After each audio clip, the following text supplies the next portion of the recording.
Sir నమస్కారం sir. నమస్తే అండి. సార్ 2013లో దిల్సుఖ్‌నగర్‌లో బాంబు పేలుళ్లు జరిగాయి కదా! దానికి సంబంధించి ఆ నిందితులందరికీ ఈరోజు హైకోర్టు ఉరిశిక్ష విధించింది. మరి అప్పుడు ఏం జరిగింది? ఈ బాంబ్ బ్లాస్ట్‌కి సంబంధించి మరి ఇన్నేళ్ల తరువాత ఆహ్, అంటే ఉరిశిక్ష ఈరోజు తీర్పు ఇవ్వడం చూస్తున్నాం సార్. మరి దీన్ని ఏ విధంగా చూస్తారు సార్? ఈరోజు తీర్పు ఇవ్వడం కాదండి. ఆల్రెడీ ఎన్ఐఏ కోర్టు 2016లోనే జడ్జిమెంట్ ఇచ్చేసింది. హ్మ్.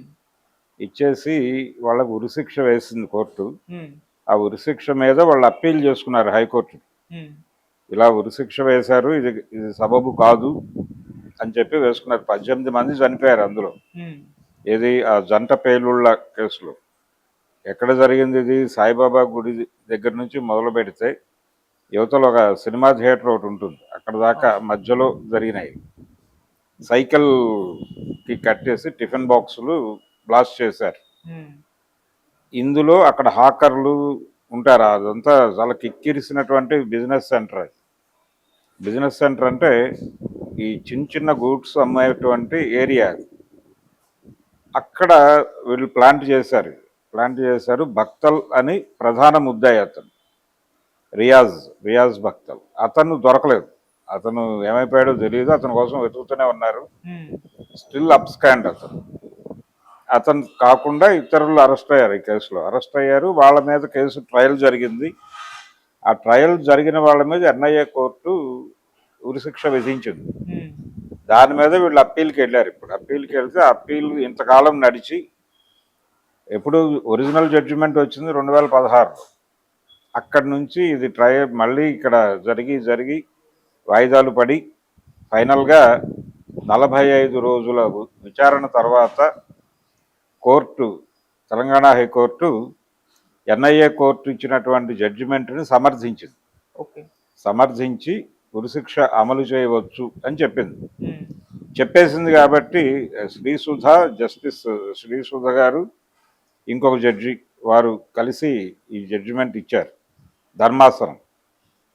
కాబట్టి ధర్మాసనం ఇచ్చినటువంటి జడ్జిమెంట్ మేరకు ఉరిశిక్ష అమలు జరిగిపోతుంది అని అనుకోనక్కర్లేదు. ఆల్రెడీ బాధితులు మిఠాయిలు పంచుకున్నారు అక్కడ. అంత మాత్రం చేత ఉరిశిక్ష అమలైపోతుంది అని కాదు. వీళ్ళు హైకోర్టు జడ్జిమెంట్ మీద సుప్రీంకోర్టుకి అప్పీల్ చేసుకుంటారు. సుప్రీంకోర్టుకి అప్పీల్ చేసుకున్న తర్వాత సుప్రీంకోర్టులో ఎంత టైం తీసుకుంటుంది ఇది బెంచ్ మీదకి రావడానికి, అంతకాలం వీళ్ళు ఉంటారు. ఈ అప్పీలు నడిచి సుప్రీంకోర్టులో కూడా ఇప్పుడు ఎన్ఐఏ కోర్టు జడ్జిమెంట్ని ఎలాగైతే హైకోర్టు సమర్థించిందో అలాగే ఈ హైకోర్టు జడ్జిమెంట్ని, ఎన్ఐఏ కోర్టు జడ్జిమెంట్, ఈ రెండింటిని సుప్రీంకోర్టు ఓకే చేయొచ్చు, డినై చేయొచ్చు. లేదు వీళ్ళకి ఉరిశిక్ష అక్కర్లేదు, వీళ్ళకి జీవిత ఖైదు విధించవచ్చు అని చెప్పచ్చు. జీవిత శిక్ష విధిస్తే జీవితాంతం జైల్లో ఉంటారు, చనిపోయే వరకు జైల్లో ఉండాల్సి వస్తుంది.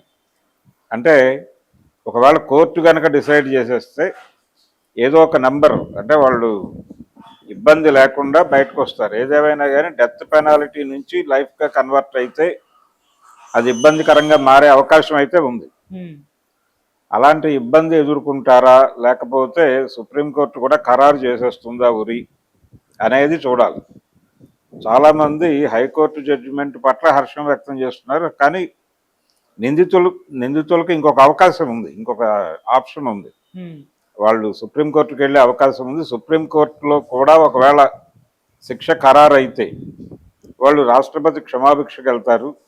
అది కూడా 2 times to 3 times వరకు వెళ్ళే ఛాన్స్ ఉంది.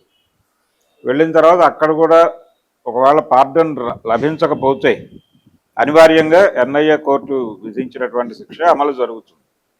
అంటే 16 నుంచి ఇప్పటికి ఎన్ని సంవత్సరాలు పట్టింది అనేది మనం చూస్తే ఒకసారి అదొక 4, ఇదొక 5, 9. సో ఇంకొక 9. ఆ తర్వాత ఇది ఎప్పటికి అవుతుంది అనేది ఇప్పట్లో తేలే వ్యవహారం కాదు. అంతకాలం వాళ్ళు జైల్లో ఉండే అవకాశం అయితే ఉంటుంది. అప్పీల్ బెయిల్ కూడా ఇవ్వచ్చు, కానీ ఈ కేసుల్లో బెయిల్స్ ఇవ్వరు కాబట్టి వాళ్ళు జైల్లో ఉండాల్సి వస్తుంది అనివార్యంగా. సో ఈ హసన్ అండుకో వీళ్ళందరూ ఉన్నారు ఆ కేసులో. వీళ్ళందరూ మరి అంటే యాక్చువల్గా వీళ్ళు నిందితులా కాదా అంటే ప్రూవ్ అయింది వీళ్ళ మీద కోర్టులో. అంటే ప్రాసిక్యూషన్ సబ్మిట్ చేసినటువంటి విట్నెసెస్ అన్నీ కూడా వీళ్ళని గుర్తించడం మాత్రమే కాదు, వీళ్ళ పార్టిసిపేషన్ ఉందని అవి చెప్పేసినాయి. ఆ సాక్షుల నుంచి వచ్చిన వాంగ్మూలాల ఆధారంగానే ఆ జడ్జిమెంట్ వచ్చింది ఎన్ఐఏ కోర్టు నుంచి. ఎన్ఐఏ కోర్టు నుంచి వచ్చినటువంటి జడ్జిమెంట్ని హైకోర్టులో కాంట్రడక్ట్ చేసే ప్రయత్నం చేసినప్పటికీ జడ్జి గారు కింది కోర్టులో అంటే హైకోర్టులో ఇదేం జరగదు, రీఎగ్జామినేషన్ ఏం జరగదు, జస్ట్ మెరిట్స్ మీద చర్చ జరుగుతుంది అంతే. కింది కోర్టు ఎన్ఐఏ కోర్టు జడ్జిమెంట్ మీద దానిలో ఉన్న మెరిట్స్ డిమెరిట్స్ మీద లాయర్లు ఇచ్చినటువంటి వాంగ్మూలాల ఆధారంగా ఒక డిస్కషన్ జరుగుతుంది, ఫైనల్ డెసిషన్. ఇది 45 రోజులు జరిగిందని చెప్తున్నారు. ఈ 45 రోజుల కార్యక్రమం ఆ తర్వాత వాళ్ళు ఒక కంక్లూజన్కి వచ్చి ఈ జడ్జిమెంట్ ఇచ్చారు. కాబట్టి ఈ జడ్జిమెంట్తో ఇప్పుడు ఇమ్మీడియట్గా వాళ్ళకి ఏదో ఉరిపడిపోతుంది, వాళ్ళని ఇమ్మీడియట్గా రేపో ఎల్లుండో ఉరి తీస్తారు అనుకోనక్కర్లేదు.